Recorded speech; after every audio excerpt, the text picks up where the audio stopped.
How accommodating. Do you really think they believe we are who we say we are? Not a chance.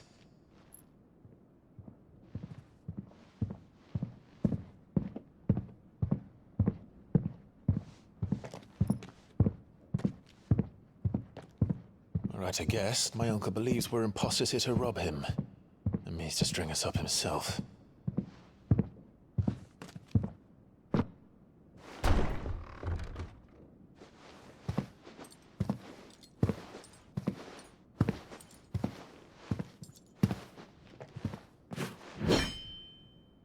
Imagine my surprise when I was told my nephew had come to visit.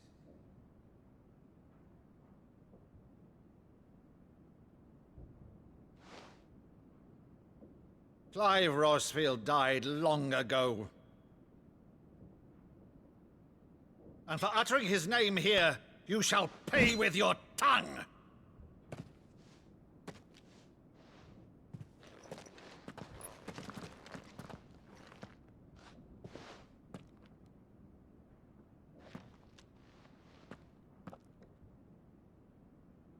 You would mock me as well?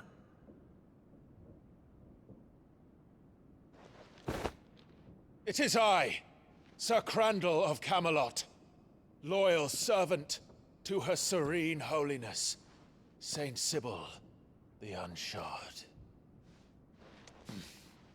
Meadow, thou vile sorcerer, for thy crimes against church and crown, I shall have thy head.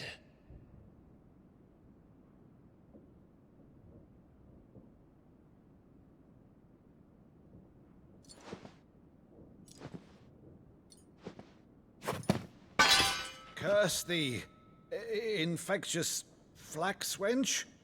Even in death, must thou plague me still?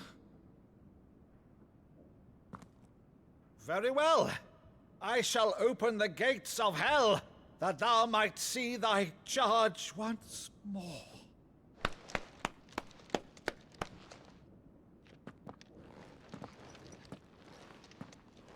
Bravo, Uncle. You're still the finest Meadow in the twins. Oh, Clive, my dear boy, it's really you.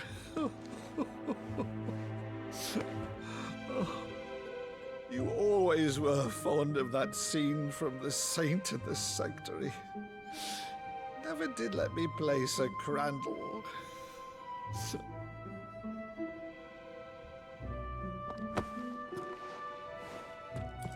I have a favor to ask, Uncle Byron. Rutherford, inform the kitchens. There'll be guests. We dine immediately. But, Uncle... You can't very well regale me with the tale of your miraculous preservation on an empty stomach. Go on, sit.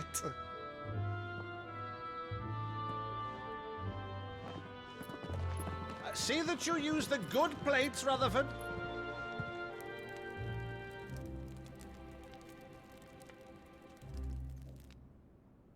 So you arrived late to one of her cullings, did you? Since becoming Vicereine, Annabella has been a constant thorn in Rosaria's side, but these atrocities are a new low. Something has changed. Quite what, I don't know, but the woman we knew is gone, and a monster sits in her place. A monster. For better or worse, I've been charged with governing this town, and thus must maintain the illusion of obedience. That's all I can do to aid Wade and his merry band of revolutionaries. So he's told us. You have risked much for Rosaria. Our nation will be forever in your debt.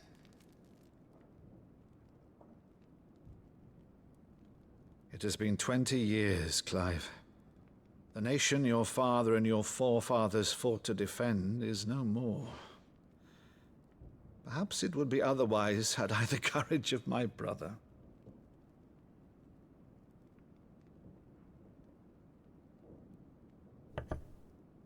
All right, if it's a ship you require, a ship you shall have. I've a galley in port, but recently relieved of her cargo. She can be outfitted for the voyage in a matter of weeks. So you believe us then? About everything? Believe you? Ha! Only a fool would believe even half of the things you claim. But until tonight, only a fool would have believed my nephew still lived. And besides, I have it on good authority that Clive is telling the truth. Whose authority? By your own, of course. You've always been a terrible liar. Is that true? It's not untrue. Let's say no more about it, eh? It wouldn't do to linger on my nephew's greatest failing.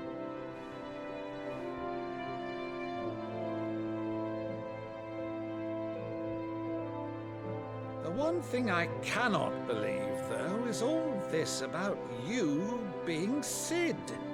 You were always such a good boy, but now you're quite the outlaw. Which, if I'm not mistaken, would make me an outlaw's uncle. Right then, who shall we pillage first? Rutherford, fetch me my cutlass. This will be fun.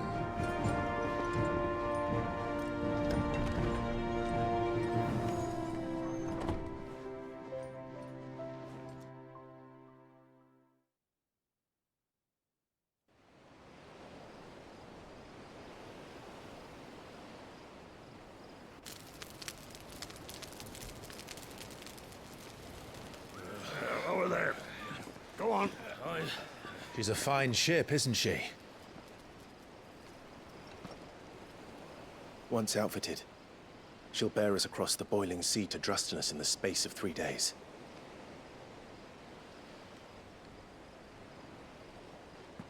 Something on your mind?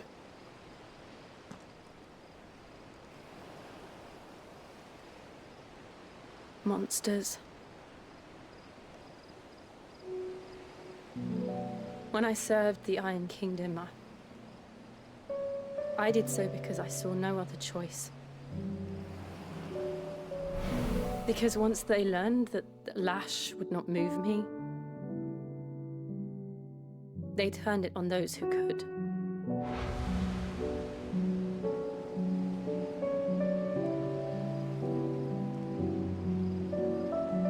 And so I became their puppet. I let them pull my strings, telling myself it was not my hand that swung the sword, but another's.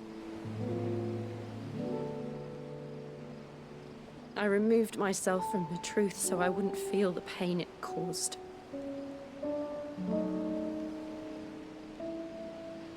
And before I knew it, I no longer felt anything. Anything at all.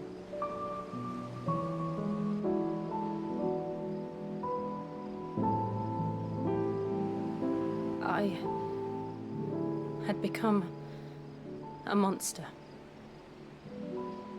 Jill.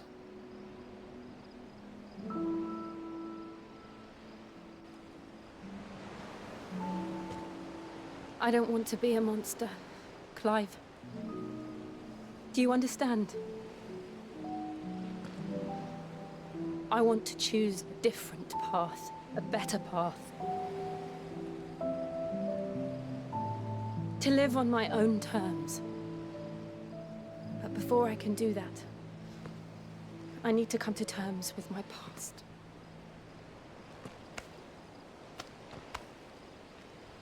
And when you do, I'll be standing there with you, just as you stood with me.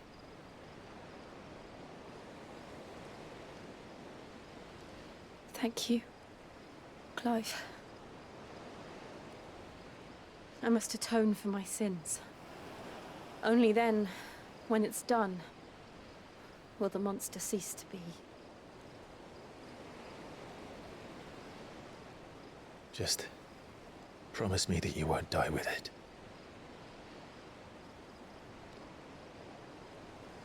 Now, let's get some sleep. The journey back to Benamir is long, and there is much to tell the others.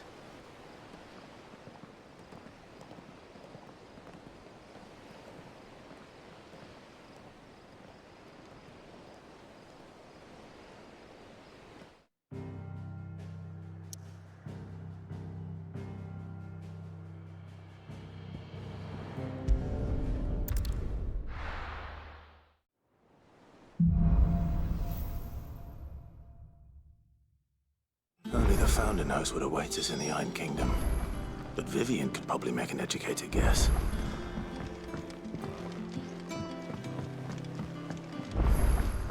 I could have sworn we had a few. Typical nobles, cowering behind their wall.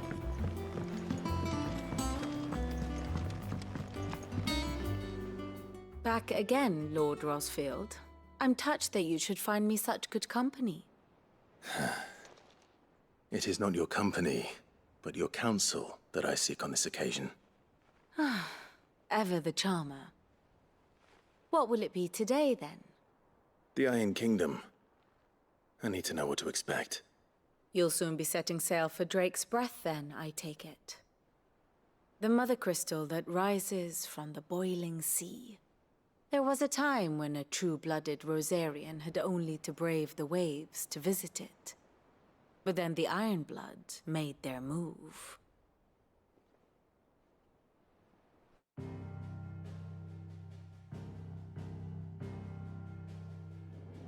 As you know, the Iron Kingdom rules over the islands to the west of Storm.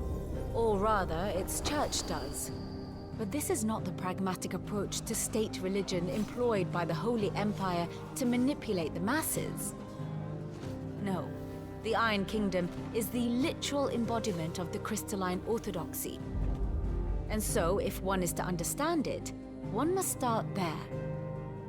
As the name implies, the orthodoxy holds the Mother Crystals sacred, and they do not take kindly to heathens plundering the objects of their worship for the means to fill washtubs and light lamps with frivolous feats of magic.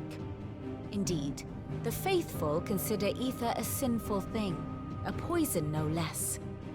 And to them, a dominant is an instrument of evil, albeit one they have proven only too happy to turn against their enemies. Some 80 years ago, in Northern Storm, Drake's eye collapsed.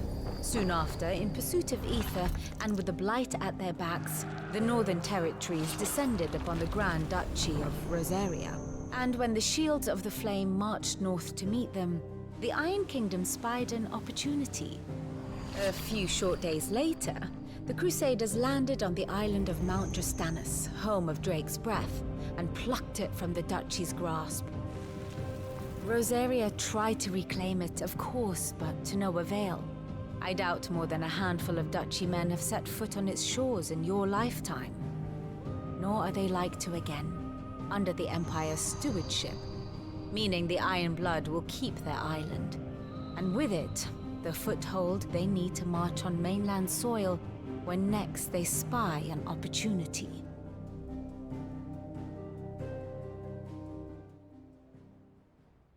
The Mother Crystal is both the object of the Iron Blood's worship and their gateway to the continent, making Drastanus the holiest of holy grounds, from which the Orthodox Crusade shall one day sail forth to claim the remaining Mother Crystals, or die trying.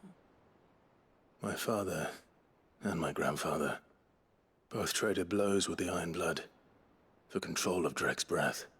Had things unfolded differently at Phoenix Gate, we would have sent our entire fleet against them.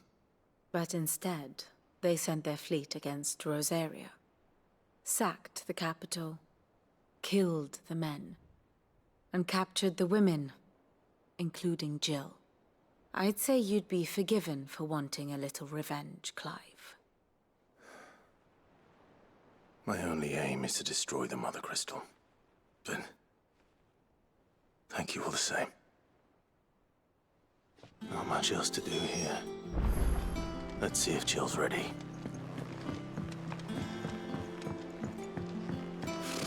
Typical nobles.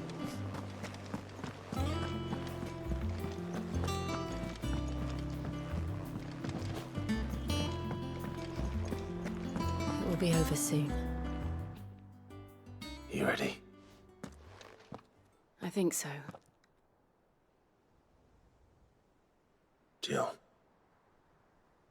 when you told me you had to come to terms with your past, you weren't talking about destroying Drake's breath, were you? No. I spoke of Imran, the leader of the Crystalline Orthodox. The man who made me do all those unspeakable things. I'm going to kill him. It's what I need to do to put the past behind me.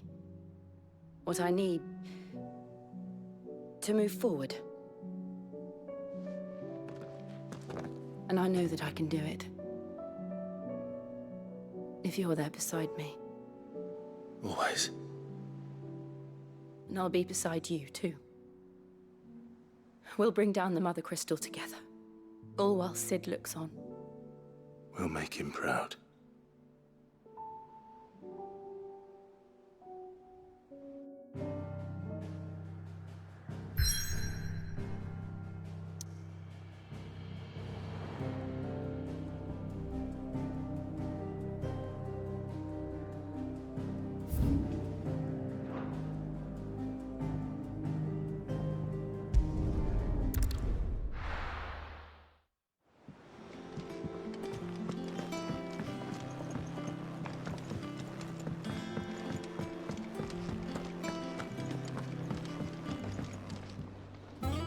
I didn't take you for a scholarly van. Oh, this? Well, it's Valisthea, a culinary pilgrimage. I borrowed it from old tomes. Seems there's no creature in the realm so foul it can't be cooked up into something delicious. Think I'll stick to the unfoul ones, thanks. Oh, where's your sense of adventure, Sid? Honestly, one glance at these recipes, and even you would trade in your sword for a butcher's cleaver.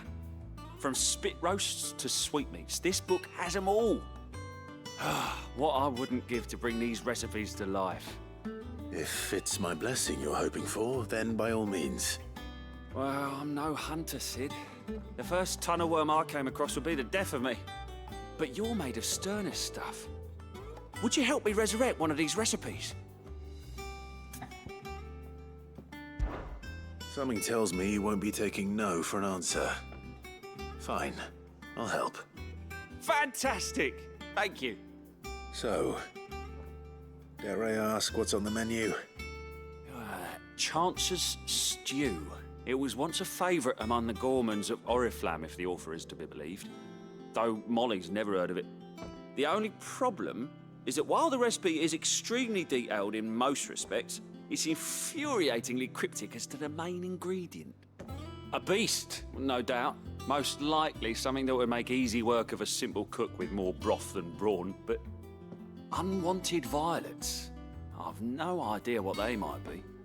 Does the book say anything else? Well, only that the sweetest violets sprout atop the bed of roses. Roses. Rosaria, perhaps?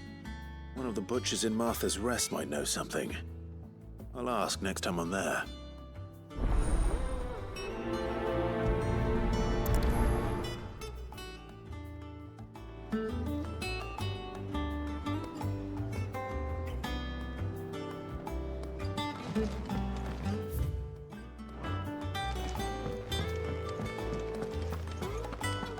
That monster's taken quite a liking to Lady Karen. Deadlands wouldn't be half as bad as all the bloody dust.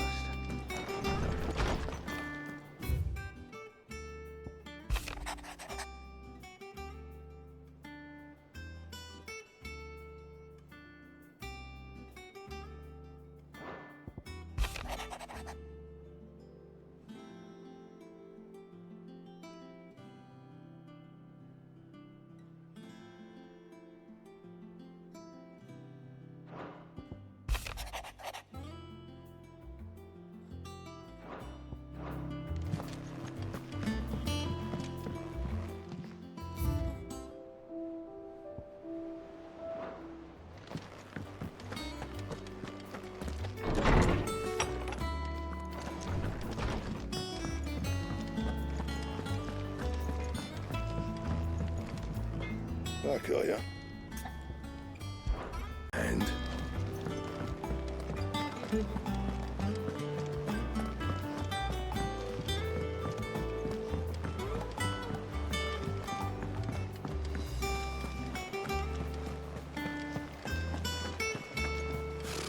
Typical nobles. There are new billets being posted every... Clive! Oh, am I glad to see you? Is something wrong? It's Blackthorn. He ain't himself. And if I'm honest, he ain't been for a while. That normally it only takes a couple of drinks to perk him back up, but not this time. Something's getting him down. And whatever it is, he ain't telling. It's like he's lost his spark, you know? He's barely got enough fire in his belly to get the ump about stuff. But I'm thinking he might if we both bent his ear, because he respects you, innit? So, what do you say? Fine. If you think it will help. I knew you'd understand. But if he doesn't want to talk, we let him be. He'll open up when he's ready. All right. Now, he'll only smell a rat if we both turn up at once. So, I'll go first, and you can meet us at the forge. Wait a bit, then head over when you're ready.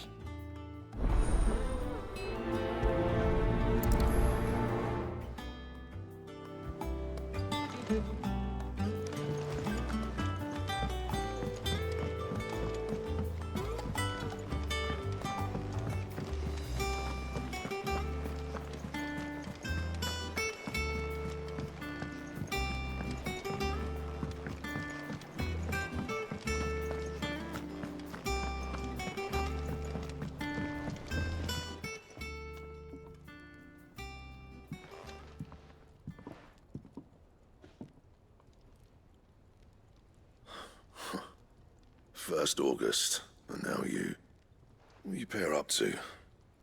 What's it got to do with me? August was worried that something had been weighing on your mind. I thought you might want to talk about it.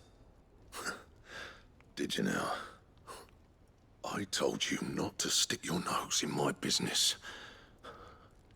What'd you go and do? Clive just wants to help, innit? What's so bad about that? Talk to him. You never know, you might feel better for getting it all out in the open. Please, mate. I'm worried about you. Phil shut you up. It's nothing really. Stupid. Not the sort of thing you bother people about. Why don't you tell us all the same?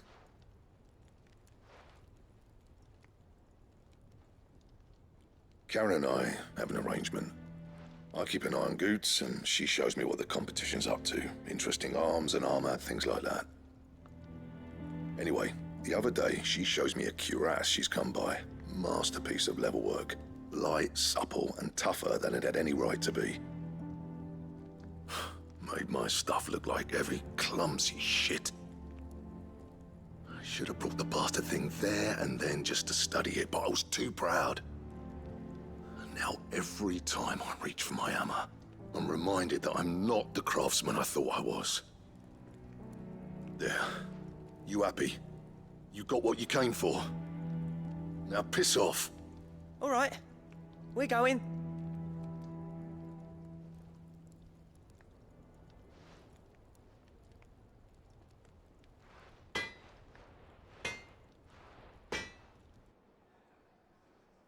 I always thought of old Blackthorn as a bit of a force of nature. Like a storm cloud full of ale. Didn't think anything could rattle him. Least of all a stupid piece of leather. Blackthorn's always taken pride in his craft. Questioning it means questioning himself. Something tells me this is only going to get worse. If he has doubts, it will affect his work, which will only add to his problems. We need to nip this in the bud. I couldn't agree more. He said he should have bought that cuirass. Perhaps we should track it down for him. Assuming you're happy to help, that is. Too bloody right I am. Glad to hear it. First things first, then. We need to speak to Karen.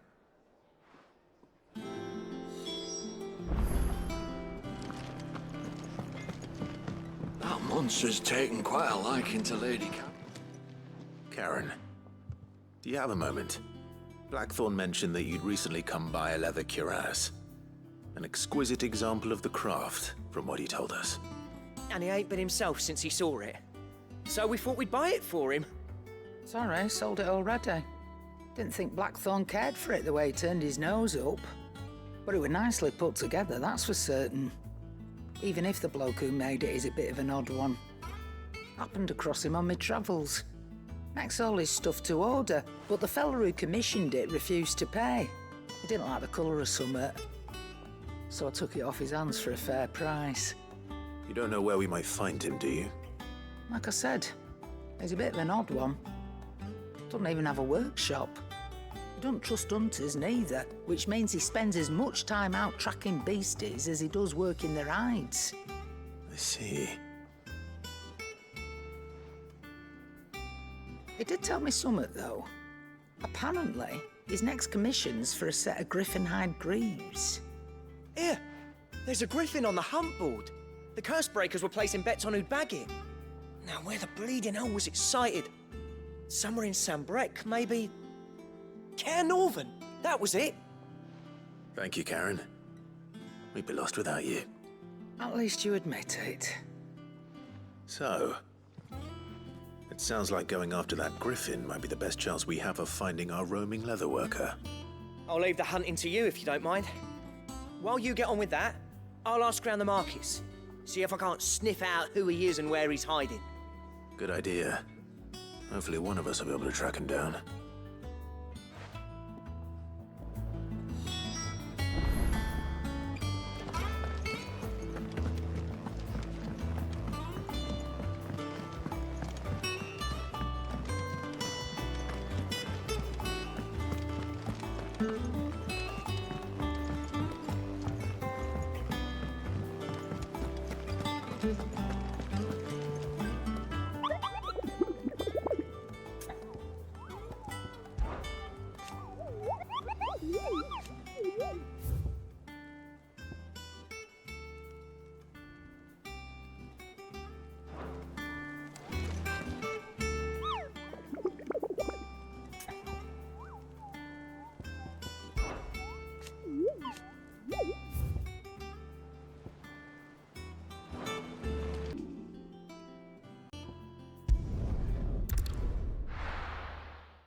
Let's go.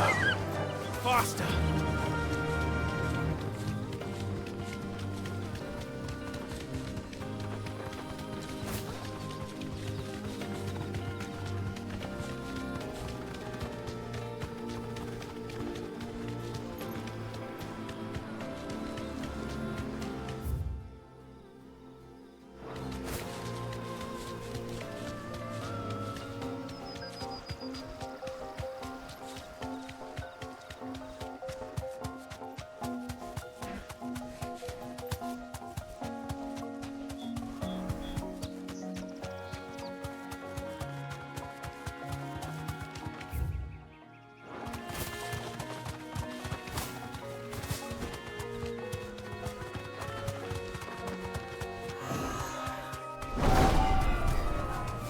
Be safe.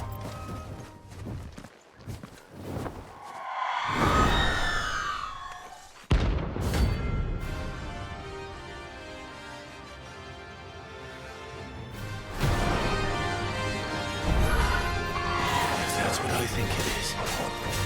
This isn't gonna be easy.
Rest well.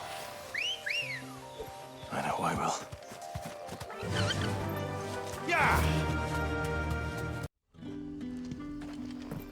Good day to you.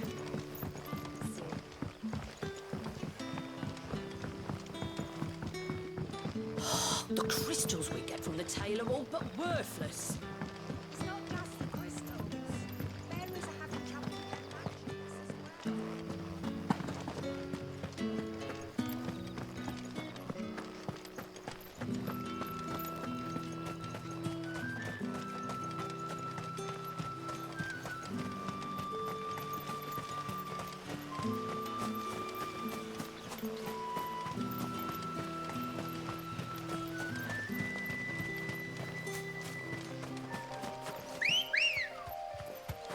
Come on.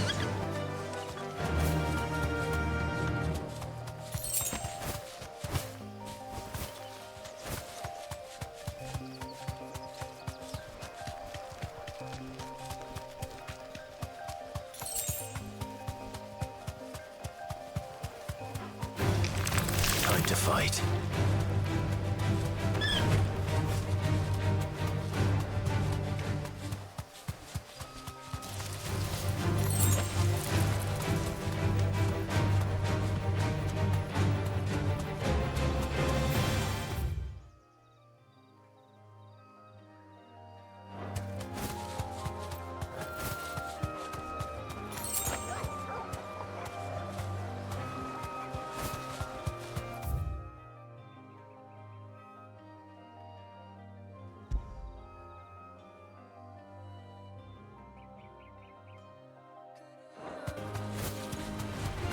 No mistakes.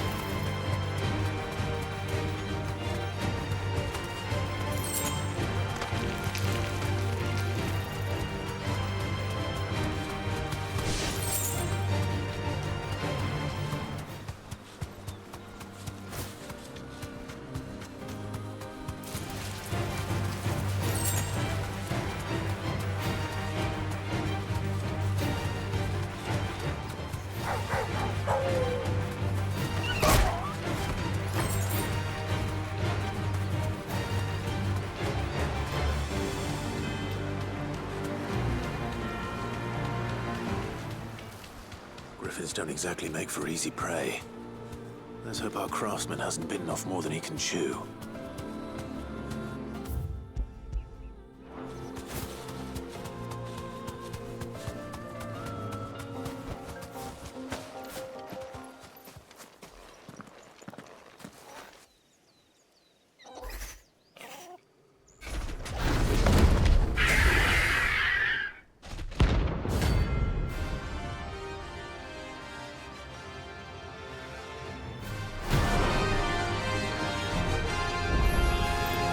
Leatherwork will have to wait.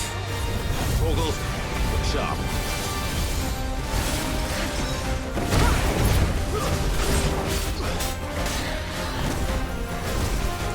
Too slow.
glorified how.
Is something there, boy?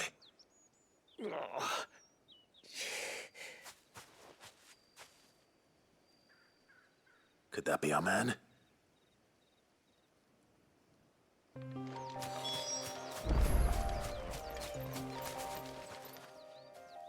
Are you all right? Dare say I'll survive. That griffin caught me before I could get an arrow off. Must have lost sight of me in the grass, though. I'd be dead if it hadn't. More likely than not. The name's Camille. I'm a lowly leather worker, if you couldn't tell by the smell of me. Not so lowly from what I hear. Do you remember selling to a merchant by the name of Karen? She's not an easy woman to forget. Bought a cuirass from me after I lost my buyer. Quite taken with my work, as far as I recall. Didn't stop her bartering me down to a pittance, though. She sent you for a refund? It's not her who sent me.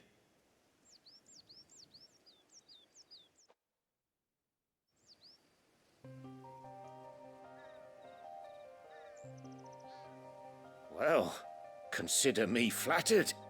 You should be. He's a master of his art, and not an easy man to impress. Blacksmiths are proud folk. It's a rare thing indeed for one to praise a glorified tanner. And I don't imagine an impressive swordsman like yourself would be getting your steel from any but the best. I'd dearly love to help a fellow craftsman, but... Well, actually, I suppose you could give him this. What is it? Treated leather. Same stuff I used to make that cuirass. If your man's as skilled as he sounds, he'll know what he's looking at. You sure? Well, you did save my life. And thanks to you, I'll be going home with all the griffin hide I can carry. I'd say it's the least I can do. Short of showing him how to make the thing myself, that is. But there are rules against it. Secrets of the trade and whatnot. In that case, I'll see that he gets it. I'd be much obliged if you would. Right. I've got some greaves to make. You send your blacksmith my regards. Will do. And thank you.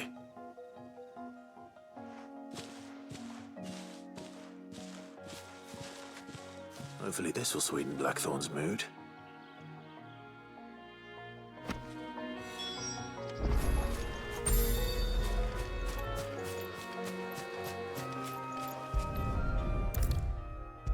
And with a bit of luck, Clive might even find the geek. How'd it go, Clive? Did you find him, or does the hunt continue? I found him. And he asked me to give you this, along with his regards.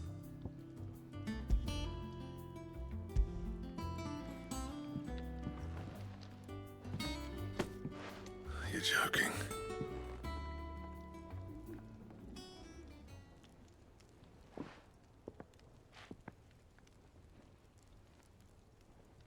He said he wouldn't teach you how to work it, but that if you were as skilled as you sounded, you'd have no trouble understanding how it was done. So that's his secret. Crafty bastard. He's layered and cross-grained it. Good few times, too. No wonder it's tough. And that's no ordinary oil he's used to get that finish. Oh, this is fine work. Even finer than I thought. Yeah? I'll take your word for it. Just looks like leather to me. Still, I'm glad you're happy. Here, Clive. You didn't happen to catch the fella's name, did you? Camille, I believe. I thought as much. There ain't many leather workers in the realm daft enough to do their own hunting, see? And his name kept cropping up when I was asking around. Turns out he's from Tabor. And again, most leather workers are. But our friend Camille guards a long-held family secret, the details of which are the subject of some debate in the leather-working community. Then we better keep this close to our chests. Listen, sorry for putting the both of you to all that trouble. Should have kept my moaning to myself. Still, I'm glad you found him. This has cheered me right up. That was the idea. Clive's idea, anyway. He did most of the work. It's good to have you back, Blackthorn. Just don't expect me to go turning out work like this. There's a reason he does his own hunting. He knows exactly what hides to look for. And that's how he gets them to layer up so nicely. And don't get me started on how much oiling this leather would need. But I reckon I can make something about as good. Something a curse breaker will have no trouble caring for. Anyway, enough narrowing. I've got work to be getting on with.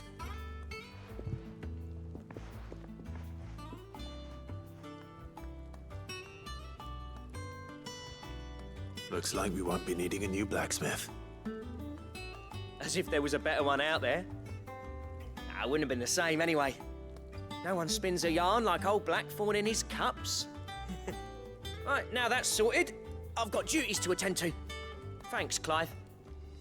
You've given me my mate back.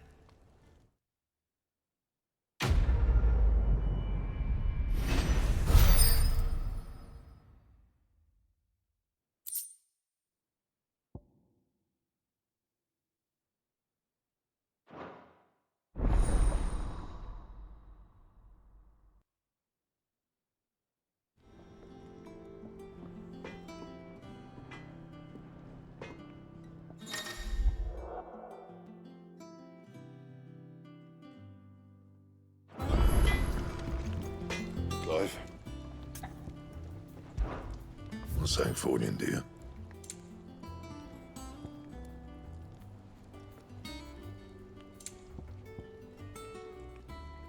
Anything else? Back, are ya? Well, you because I haven't. Still. Good seeing ya.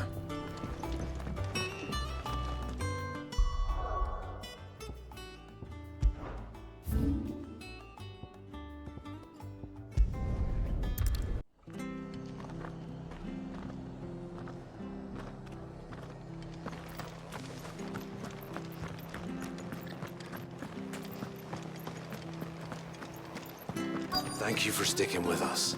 Those of us who are still here have to look Exactly, after each other. Ah, welcome.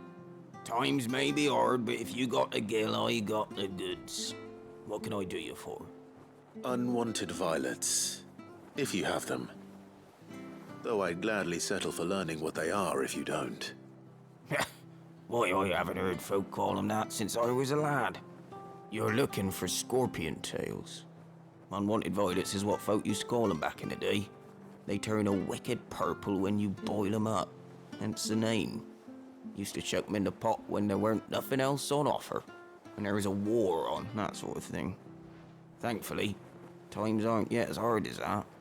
And even if they were, you wouldn't find anyone selling them these days. Do the scorpions still live nearby? I dare say they do. 3 Reeds would be your best bet, if memory serves. Thank you. You've been most helpful.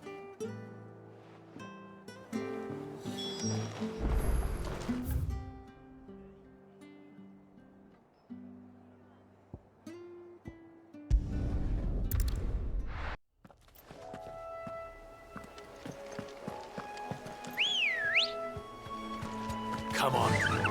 Faster!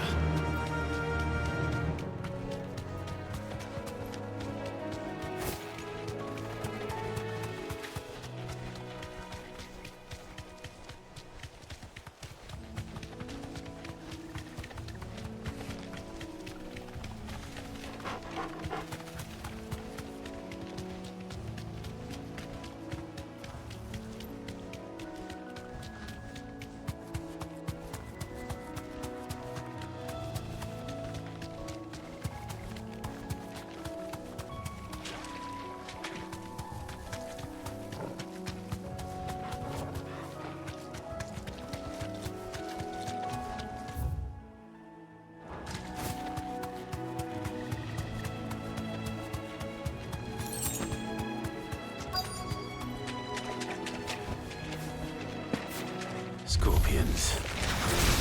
At least I know what I'm up against.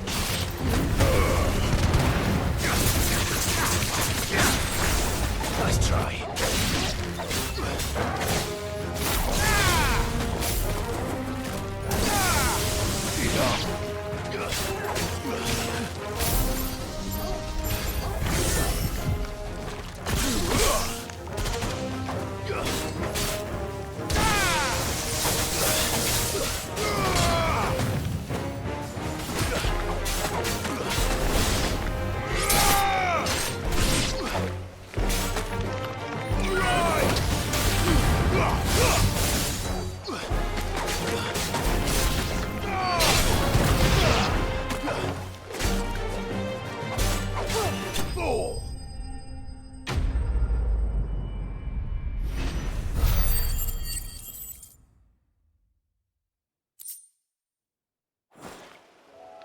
I better get this back to Yvonne before it goes bad.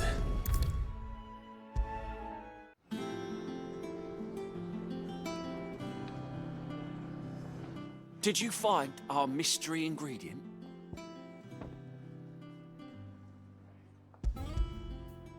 I did indeed. Marvelous! Let's see. What am I supposed to do with this? It's poisonous, surely. You wouldn't be wrong. But that's your unwanted violet. Into the pot it goes, I suppose. Wait here. I won't be long.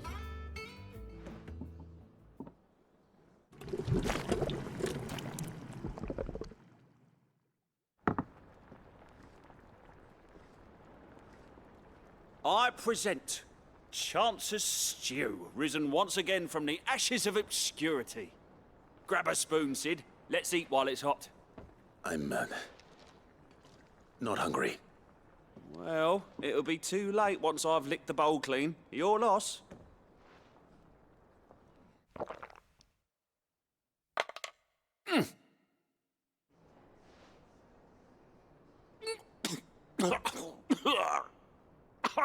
Odin's teeth. What, the salt on the senses? It's like choking on swamp water. And yet, up through the pungency, there rise complex, meaty notes.